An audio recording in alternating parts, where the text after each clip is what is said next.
Kemudian untuk ruang kolom, ya, ini ada ruang kolom, maka kita ke teorema saja, di mana teorema 365, jika A matriks M kali N, maka dimensi ruang baris dari A sama dengan dimensi ruang kolom dari A. Bagaimana kita lihat penjelasan yang di sini. Dan untuk buktinya silakan Anda baca, ya. Kemudian dari sini kita lihat contoh-contoh, dan materi bahasan kita sebenarnya sudah selesai untuk masalah ruang vektor. Ya, silakan dicermati, dibaca berulang sampai hafal. Kemudian beberapa technical computation-nya atau perhitungan-perhitungannya silakan diulang-ulang, karena menurut saya konsepnya lebih banyak daripada perhitungannya.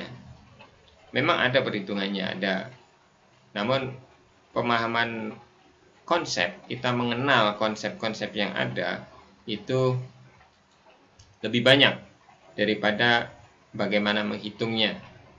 Dan proses perhitungannya harus didasarkan pada konsep.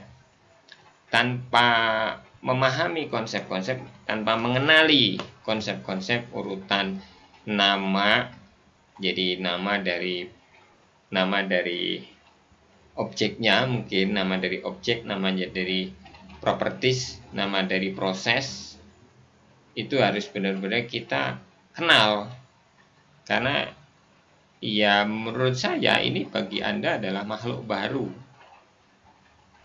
Jadi teman baru, kalau dia disebut teman, ke sesuatu yang baru, objek baru, ya, sesuatu yang baru, dan itu sebelumnya Anda nggak kenal, Anda tidak berada di dunia itu, sehingga Anda benar-benar harus berulang-ulang untuk lama-lama Anda bisa mengenalnya dengan baik.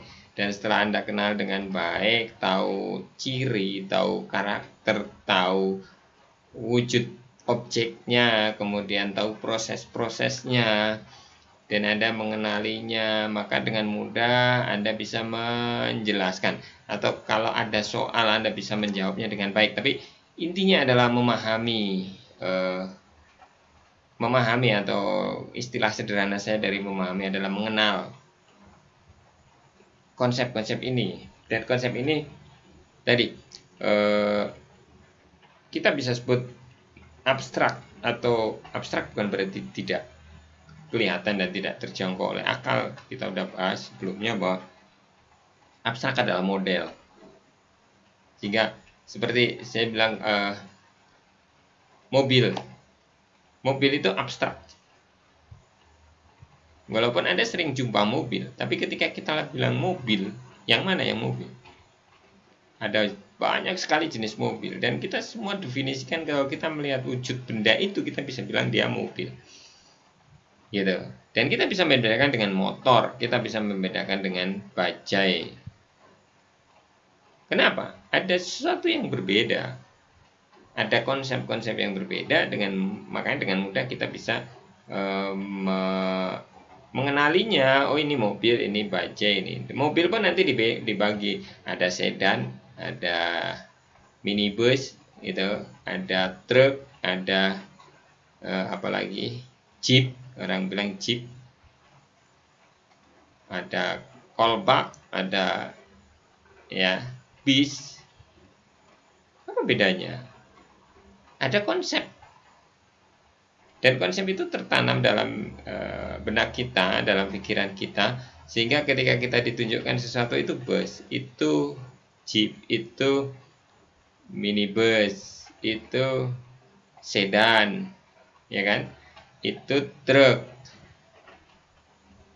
gitu. Tapi semua itu dalam satu konsep besar mobil. Cuman gimana membedakannya?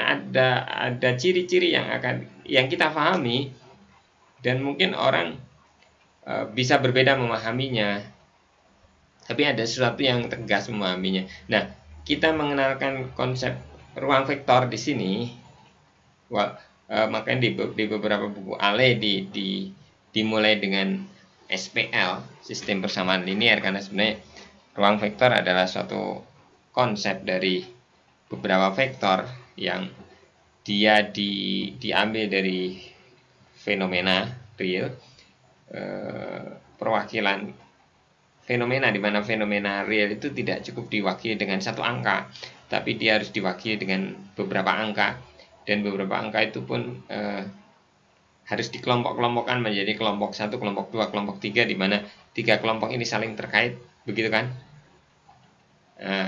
Dan ini mempunyai perlakuan tertentu dari angka-angka itu.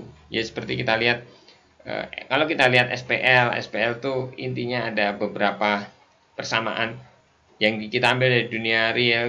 Anda bisa ingat kembali adanya sistem lalu lintas, adanya jalur elektronik, ya, adanya persamaan kimia, di mana satu sistem itu tidak cukup diwakili dengan satu angka, dua angka, atau satu angka individual yang saling terkait satu dengan yang lainnya.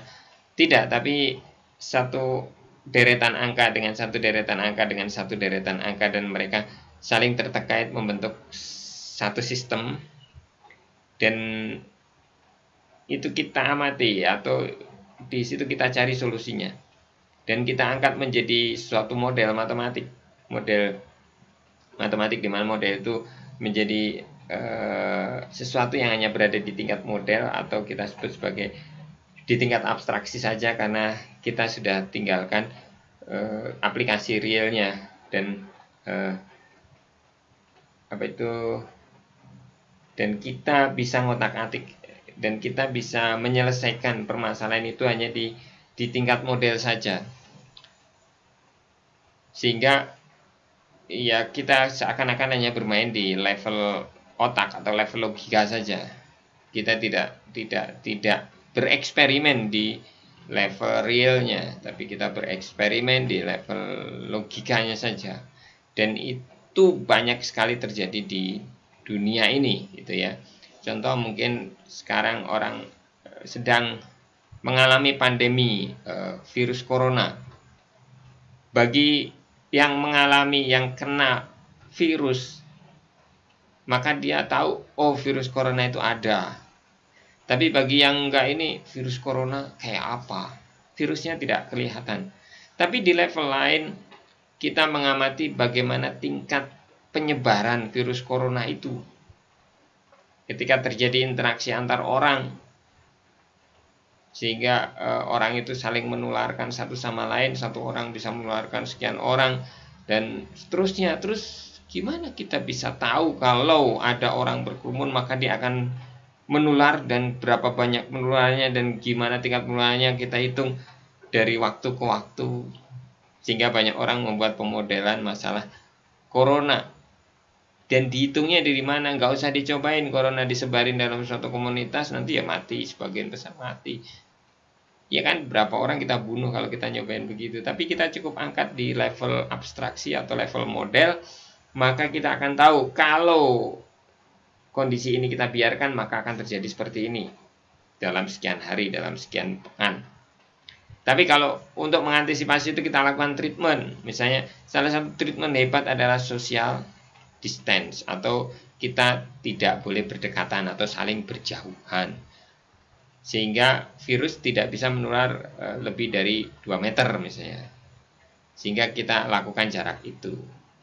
Itu hasil dari apa? Hasil dari perhitungan model tadi, dan matematik yang bicara itu. Itulah subhanallah, maha suci Allah, memberikan kita ilmu yang cukup berharga buat kita, gitu ya. Makanya seriuslah untuk belajar ini dan jadikan ini sebagai penambah keimanan kita. Demikian.